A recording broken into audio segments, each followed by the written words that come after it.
Nah, pabrikan prediksi lu siapa nih yang paling oke lah musim ini sampai November? Menurut saya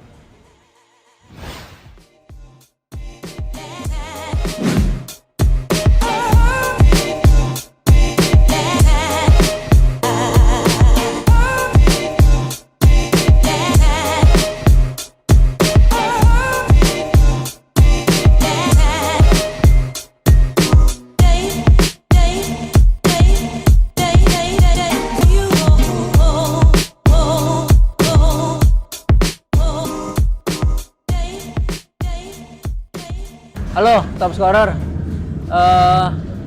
Ini masih di bengkelnya Adi, masih di bengkelnya Jayadi. Ini kan gini, Jayadi ini pembalap, pernah balapan, sekarang punya tim balap. Pokoknya kalau motor udah katam bolak-balik deh istilahnya.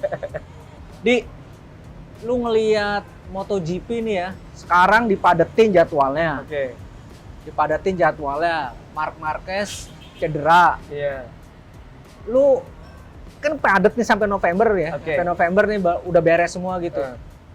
Menurut lu nih, kira-kira yang bakal juara siapa nih? Atau yang paling dijagokan lah kalau menurut lu?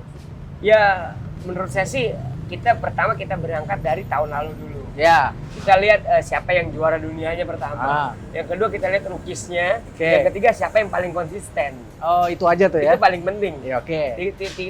Tiga ini yang jadi buat kita untuk bisa siapa menang. Nah, kalau ngeliat sekarang seri udah berjalan.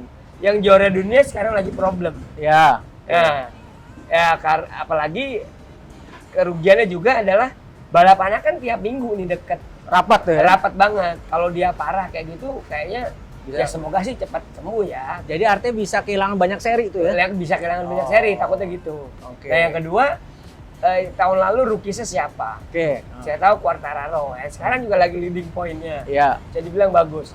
Nah, menurut saya itu chance paling gede. Nah, yang kedua konsisten. Kalau ngomong konsisten, kayak Dovizioso kayak gitu kan termasuk yang konsisten. Jadi dia termasuk yang bisa dibilang balapan paling aman ya. Yang nggak terlalu kapan dia mesti menang, kapan dia nggak nge-push, kapan kayaknya polo aja kan kelihatan tuh. Si Dovi itu. Kalau kayak si Dovi itu. Jadi kalau ngelihat hasil akhir nanti juga bisa termasuk orang-orang yang bahaya juga. Oke. Gitu. Nah, ini kalau si Marquez nih, kalau dia cedera. Pengalaman lu nih, kalau lu habis cedera balapan, lu bisa langsung full gas atau masih agak takut-takut? Manusiawi sih sebenarnya, bukan Oke. hanya siapa, tetap rasa untuk artinya penyesuaian di awal itu pasti ada. Ngilu dikit Ngilunya atau gimana? Hanya saja mungkin pasti bedanya mental dia, terus recovery-nya maupun dokternya kan pastikan yang terbaik ya gitu. Jadi bukan nggak mungkin dia sembuhnya bisa lebih cepat dan supportnya segala macam itu pasti jauh lebih baik lah. Tapi kalau untuk ngejar Marquez mungkin nggak? Agak berat ya? Kalau ngeliat sekian banyak udah kelewat nih. Buat saya sih, buat sekelas Marquez sih mungkin nggak ada beratnya ya. Artinya apa? Ketika dia mungkin udah perform, dia akan perform di mana-mana gitu. Jadi balapan makin tight, makin cepat deket-deket juga menurut saya buat dia tuh kesukaan dia juga, karena dia seorang fighting ya. Nah, terus bicara merek nih. Mereknya Yamaha nih, bicara Yamaha.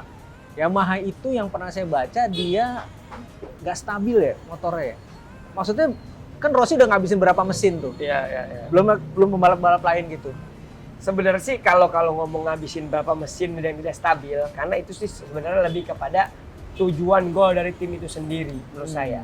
Jadi Yamaha ini bener-bener bukan artinya bukan berarti tim lain tidak mau menang. Artinya dia memang lebih limit untuk setup-nya gitu, untuk bener-bener memaksakan dalam tanda kutip untuk supaya lebih maksimal gitu. Selalu dia bermain limit sehingga otomatis jadi lebih boros. Itulah racing. Resiko tuh. Resikonya. Jadi memang beruntunglah siapa yang setup dalam tanda kutip ini red line, dia setup di bawahnya sedikit tapi udah perform kan itu bagus. Jadi lebih konsisten. Enggak cepat rusak gitu. Soalnya anggapannya kan mesinnya Yamaha tuh nggak andal, motor Yamaha nggak andal. Ya mungkin kayak itu tadi kalau menurut saya setup dia mau betul-betul maksimal gitu, ke titik maksimalnya. Artinya tim lain bisa seperti begitu. Sebenarnya bisa aja seperti itu, bahkan pabrikan lain itu seperti itu. Tapi untuk endurance nanti seperti apa? Nah, Gitu, apakah tahan untuk bisa beberapa balapan? Gitu. kemarin tuh yang menang KTM lah ya. KTM. Itu gimana KTM? Kalau saya ngelihat balapan KTM kemarin, itu perfect banget memang engine dia. Jadi dari akselerasinya, top speednya, bahkan yang nggak saya sangka-sangka adalah di saat dia belok, dia sliding, dia bisa di counter. Artinya si ridernya juga secara frame sama segala macam bodinya tuh udah bisa dipegang sama ridersnya gitu. Jadi bukan hanya sekedar kita tahu bahwa Ducati pernah dulu zaman Siston, gimana dia kenceng motor. Iya betul. Dilurus bahkan yang lain semua merek bisa dibilas. Tapi saat belok kan dia kesulitan. Tapi kalau sekarang KTM itu udah engine-nya bagus, ekstra bagus, tapi juga buat dibelokin segala macam juga mumpuni. Gitu. Mungkin nggak sih di merek itu cocok dengan pembalap tertentu, itu mungkin nggak? Mungkin. Contoh kayak Binder kemarin dia bisa juara. Menurut saya sih dia itu dia nothing tulus aja dia bermain. Jadi dia bener-bener lepas, dia enjoy, dia ngegas apa adanya, kebenaran apa yang dia rasa feelingnya bagus, dia maksimalin. Bahkan dia juga mungkin tidak akan menyangka apa yang didapetin kayak seperti itu gitu. Iya. Jadi kalau balik lagi ke persaingan, sebenarnya Marquez cedera ini malah bikin seru ya? Malah bikin seru. Jelas malah bikin seru. Ya walaupun gimana ya, memang alangkah sempurnanya sih kalau Marquez ada dan pembalap-pembalap muda ini yang sekarang bisa juara-juara ini juga bisa bermain sama mereka gitu. Mereka main sama-sama kayaknya bakal lebih seru lagi. Nah, pabrikan prediksi lu siapa nih yang paling oke lah musim ini sampai November? Menurut saya pabrikan malah menurut saya Ducati sama Suzuki. Oh iya, dua itu. Alasannya? Sebenarnya menurut saya motor Ducati itu belum dinaiki sama orang yang dalam tanda kutip digas maksimal gitu sampai limitnya gitu.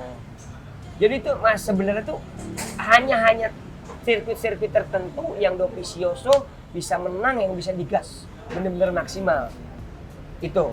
Kalau Suzuki saya lihatin progresnya adalah dia bahkan bisa dibilang menggunakan pembalap lapis 2 kasarnya. Tapi memang secara body maupun engine juga terus berkembang, mirip seperti KTM saat ini. Gitu. Malah dua pabrikan yang paling langganan juara seperti Honda dan Yamaha, dia sudah bermain di red line, udah habis gitu. Dia udah habis-habisan nge-push engine-nya. Gitu supaya bisa juara dan juara. Jadi udah bermain di limit gitu. Makanya itu tadi udah fragile udah. Iya. Jadi akhirnya ketahanan engine-nya tuh udah sementara yang Ducati sama Suzuki masih terus gitu. Karena dia tuh sebenarnya belum dibikin limit maksimal menurut saya. Iya. Gitu. Ini kayaknya mantep kalau kita ketemuan lagi untuk ngomongin gini nih. Wah, seru banget. Ya? Seru. Berapa seri lagi kita ketemu lagi, gua kesini lagi lah. Pas kali ya, tiap sebulan sekali gue servis kan sini. Wah, thank you. Ini lagi diangkat motor gue. Lagi tune gitu. Ya udah, Di, thank you banget. Sama-sama. Jangan bosan kita datengin. Wah, ya kan? makasih. Walaupun ganggu acara nih. Oke, Di, thank you Di ya. Oke, Top Scorer sampai jumpa lagi. Ini kita lumayan dapat narasumber top nih. Bisa kesini lagi untuk tanya-tanya soal MotoGP. Oke, sampai ketemu lagi.